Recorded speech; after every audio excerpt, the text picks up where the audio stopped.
Hey everyone, it's Froggy, and I'm back again with another episode of Requiescence, and I'm just gonna go ahead and start. You're fairly young, aren't you? Damien's sudden curious voice breaks through my haze. I shoot a glance over at him beside me, blinking. He's watching me with one eyebrow raised, his head canted inquisitively to one side. Is he really trying to make fun of me again? My suspicious expression must be evident because he quickly tries to clarify his words. I mean, you look rather unseasoned, you know. There aren't any hairs on your chin even.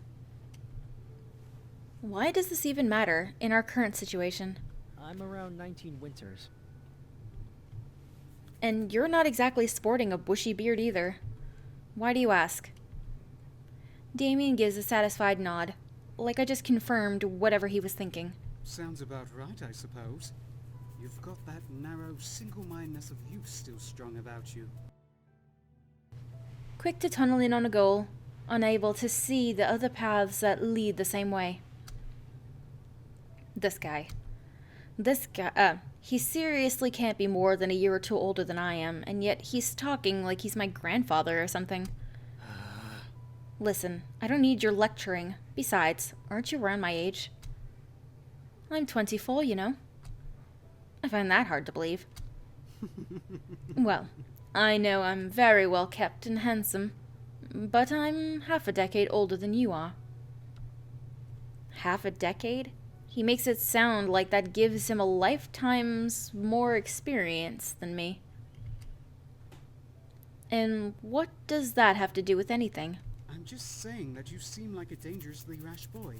You speak and act before you think.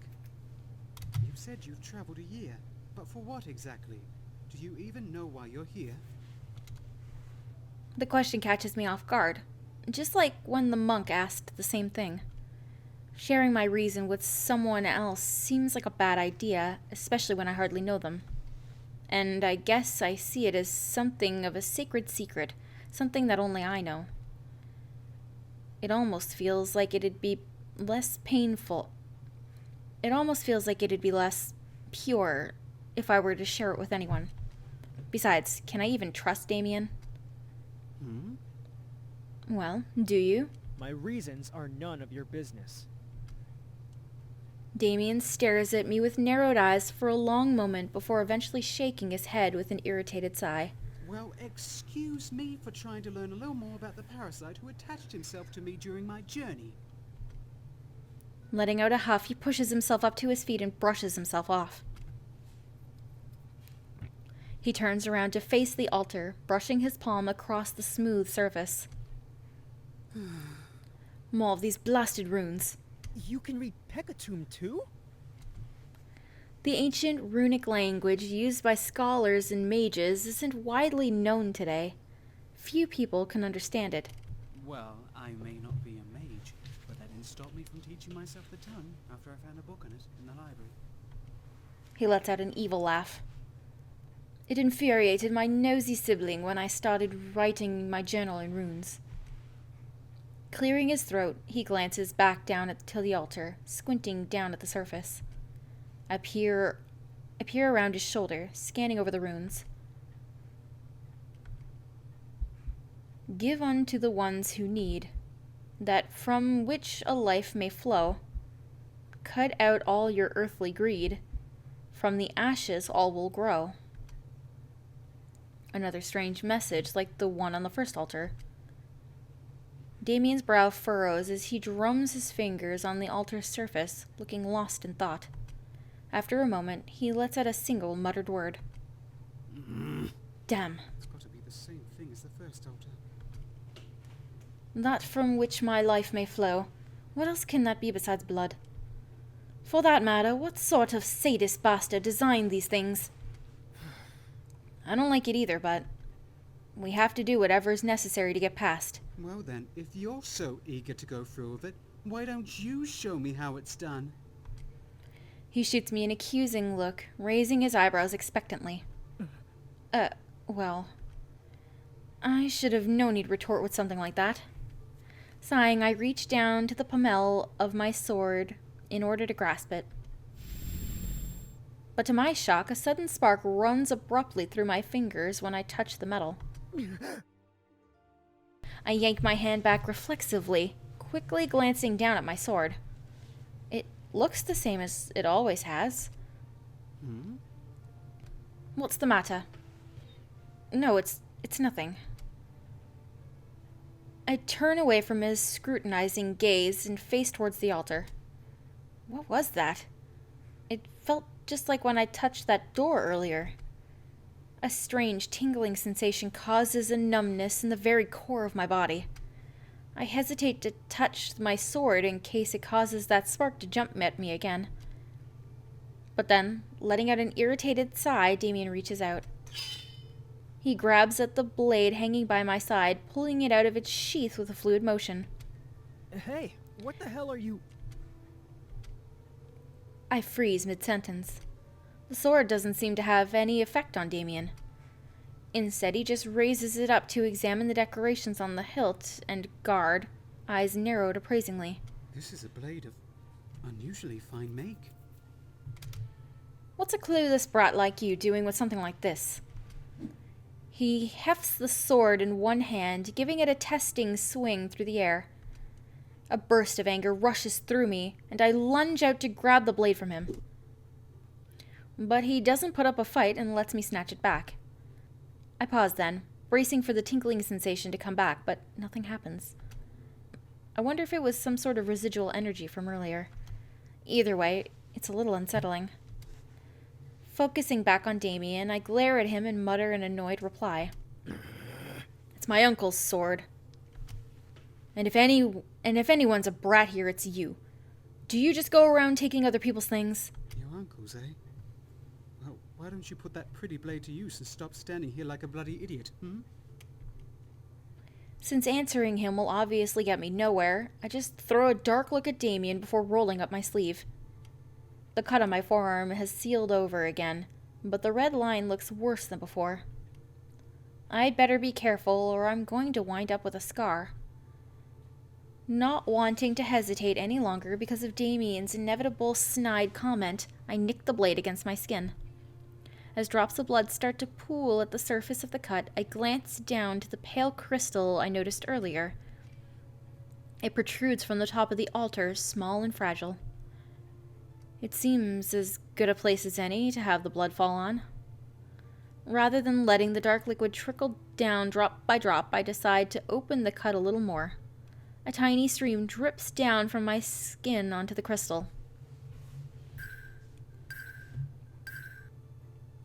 Then before my eyes, the crystal starts to turn a deep, dark red. A soft, swirling crimson light spreads through it, but it only covers half the crystal. Bloody hell. Damien lets out a bemused murmur, watching the crystal. Suddenly, the crystal starts to glow. Not upwards, but out. Like a disease spreading through a body, a multitude of small crystals start to bleed out over the surface of the altar, protruding from the stone. Within a few moments, the sudden growth stops, but the crystal remains in place. A sense of dread fills me and I swallow hard. Should we really go through with this? As much as your common sense seems to be screaming at me not to, I'm not sure we have a choice. With a sullen grimace, Damien raises his head to glance around. It didn't open a passageway? What sort of foolery is this? The crystal. I point to the single largest shard in the center of the altar. It's only half-colored.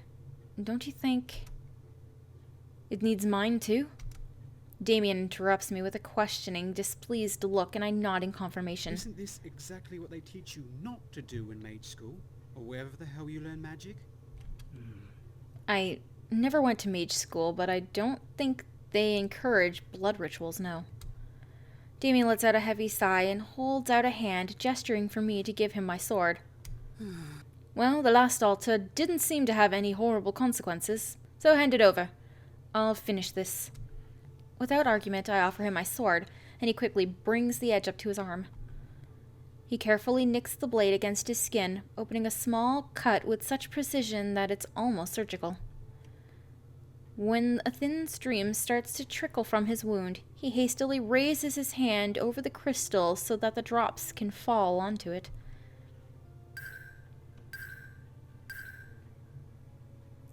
As Damien's blood pools around the crystal, the crimson light slowly spreads throughout the rest of it.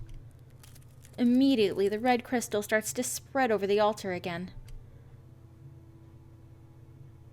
until the whole thing is covered with bright shards. With each crystal holding a pulsing ruby light, it's almost as if the altar has become a living thing. Damien and I wait with bated breath, neither of us exchanging a word. A long, excruciatingly drawn-out few seconds pass, and then...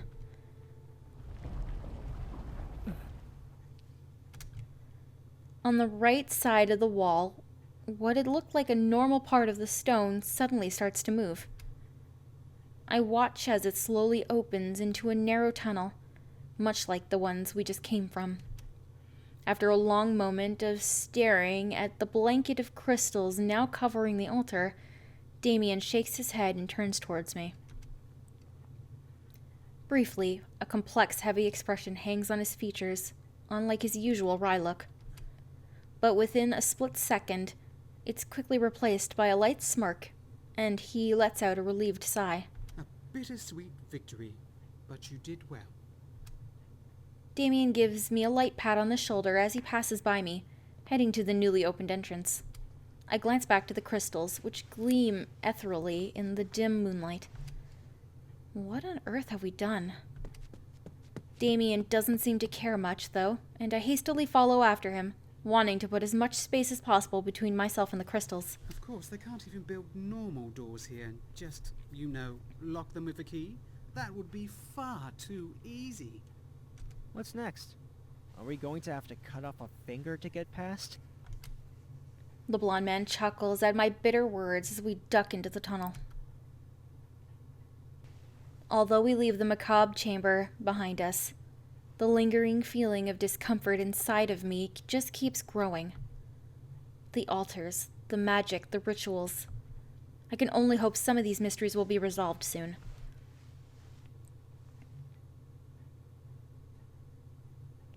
Alright, well, I'm going to go ahead and end this episode here for today. Hope you guys enjoyed it. If you want to see more videos from me, then don't forget to like, comment, and subscribe. Thanks for watching.